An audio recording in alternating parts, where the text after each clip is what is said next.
सुप्रभात विद्यार्थियों जैसा कि मैं आपको बताया कि रीट अध्यापक पात्रता परीक्षा के अंदर जिन भी विद्यार्थियों ने भाषा सेकंड के रूप में हिंदी लिया है और एक शिक्षण विद्या दोनों की वीडियो बनाकर मैं अपने चैनल पर अपलोड कर रहा हूँ। और मुझे प्रसन्नता है कि प्रत्येक विद्यार्थी उसे देख रहा है, उसे समझ में आ रहा है। तो विद्यार्थियों, इससे पहले जो भाग बनाया था अपने वाक्य की कसौटियों को बताया था। आज मैं आपके सामने बताऊंगा वाक्य के अंग या घटक कितने होते हैं। तो विद्यार्थियों, बार बार इस वीडियो को देखिए और याद करने का प्रयास कीजिए। इसके साथ ही विद्यार्थियों, आपको पता है जैसे कि मैं हिंदी जो है बहुत ही सरल तरीके से बताता हूँ, आपको जो है तुरंत समझ में आ जाता है। इसलिए विद्यार्थियों बार बार देखिए और जिन भी विद्यार्थियों ने अब तक चैनल सब्सक्राइब नहीं किया वो सब्सक्राइब कर लीजिए। देखिए विद्यार्थियों, वाक्य के अंग या घटक, वाक्य रचना चल रहा था, उसके अंदर वाक्य की परिभाषा और वाक्य की कसौटी हो गई थी। आज देखिए वाक्य के अंग या घटक क्या होते हैं। प्रत्येक जो वाक्य होता है ना, उसके कितने होते हैं विद्यार्थियों? दो खंड होते हैं। कितने खंड होते हैं? प्रत्येक वाक्य के आपके सामने दो खंड दिखाई देते हैं। कौन से खंड दिखाई देते हैं? एक तो होता है आपके सामने उद्देश्य और दूसरा होता है विधेय। उद्देश्य को हम कर्ता भी कह सकते हैं। क्या कह सकते हैं? उद्देश्य को हम कर्ता भी कह सकते हैं। क्या कह सकते हैं? कर्ता। देखिए विद्यार्थियों, वाक्य हमेशा उद्देश्य और कर्ता से मिलकर बनता है।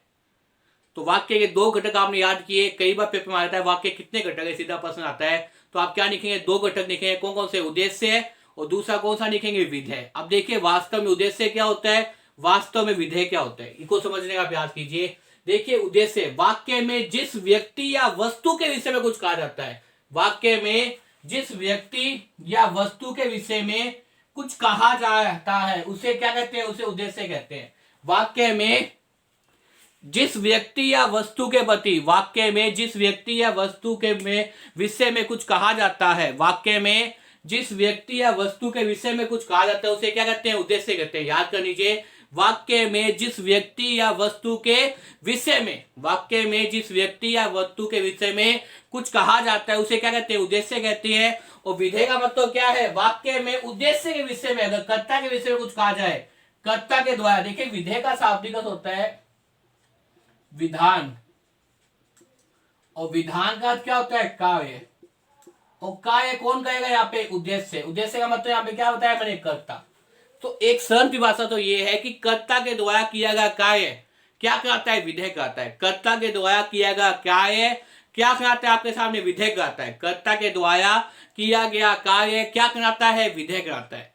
दूसरी परिभाषा ये आती है आपके सामने कि वाक्य में उद्देश्य के विषय में जो कुछ कहा जाता है, वाक्य में उद्देश्य के विषय में जो कुछ कहा जाता है वो क्या कहता है? विधेय कहता है। वो क्या कहता है? विधेय कहता है। देखिए विद्यार्थियों, दोनों परिभाषा आपने देखी।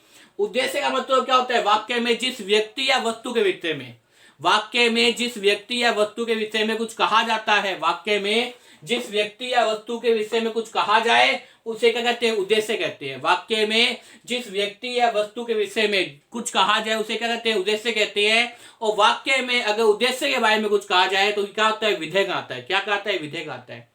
पेपर में कई बार ये प्रश्न आता है कि इसमें उद्देश्य को छांटिए, इसमें विधेय को छांटिए, इसमें कौन सा उद्देश्य है, कौन सा विधेय है। तो इस प्रकार के प्रश्न पिछले कई बार आए हुए पेपर के अंदर। देखिए विद्यार्थियों, हम ये कह सकते हैं उद्देश्य प्लस विधेय बराबर क्या है? वाक्य। उद्देश्य प्लस विधेय बराबर क्या है? वाक्य। उद्देश्य प्लस विधेय बराबर क्या है? वाक्य। उद्देश्य प्लस विधेय बराबर क्या है? वाक्य। याद कर दीजिए वाक्य की डेफिनेशन। वाक्य के अंदर उद्देश्य विधेय होगा। उद्देश्य का मतलब है कि जो वाक्य में जो क्या कहते हैं, अभी आपके सामने जो है वो जिस व्यक्ति या वस्तु के विषय में कुछ कहा जाए वो क्या है? आपके सामने क्या है भाई? उद्देश्य है। और वाक्य में उद्देश्य के बारे में कुछ कहा जाए तो वो क्या है? विधेय है। उद्देश्य प्लस विधेय मिलकर क्या बन जाते हैं? वाक्य बन जाते हैं। उद्देश्य प्लस विधेय मिलकर क्या बन जाते हैं? वाक्य बन जाते हैं। देखिए आपके सामने जैसे मोहन खेलता है, राधिका किताब पढ़ती है, ये दो वाक्य हैं। मोहन खेलता है, राधिका किताब पढ़ती है। तो यहां देखिए आपके सामने ये तो क्या हो जाएगा? उद्देश्य, क्योंकि कर्ता कौन है? मोहन और राधिका। तो ये तो क्या हो जाएंगे आपके सामने? उद्देश्य हो जाएंगे। क्या हो जाएंगे आपके सामने? उद्देश्य हो जाएंगे। मोहन और राधिका, ये तो क्या हो जाएगा आपका? उद्देश्य। और खेलता है या किताब पढ़ती है, ये क्या हो जाएगा आपके सामने? विधेय। ये क्या हो जाएगा आपके सामने? विधेय। क्या हो जाएगा विद्यार्थियों? विधेय। किताब पढ़ना और खेलना ये क्या हो जाएगा आपके सामने? विधेय हो जाएंगे।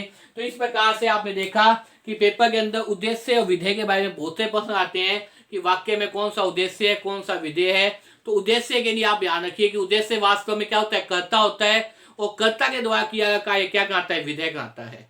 जैसे मोहन खेलता है तो मोहन यहाँ पे क्या है, करता है, और कर्म कौन सा कर रहा है, काम कौन सा कर रहा है, खेलना, तो वो क्या हो जाएगा, विधेय हो जाएगा। इसी प्रकार से राधिका किताब पढ़ती है, तो राधिका क्या है, राधिका तो आपके सामने जो है वो कर्ता है, तो कर्ता तो मतलब उद्देश्य है राधिका तो, और उद्देश्य के द्वारा कर्ता के द्वारा किया गया काम कौन सा कहता है, विधेय कहता है। तो काम क्या है, किताब पढ़ती है, क्या काम है, किताब पढ़ती है।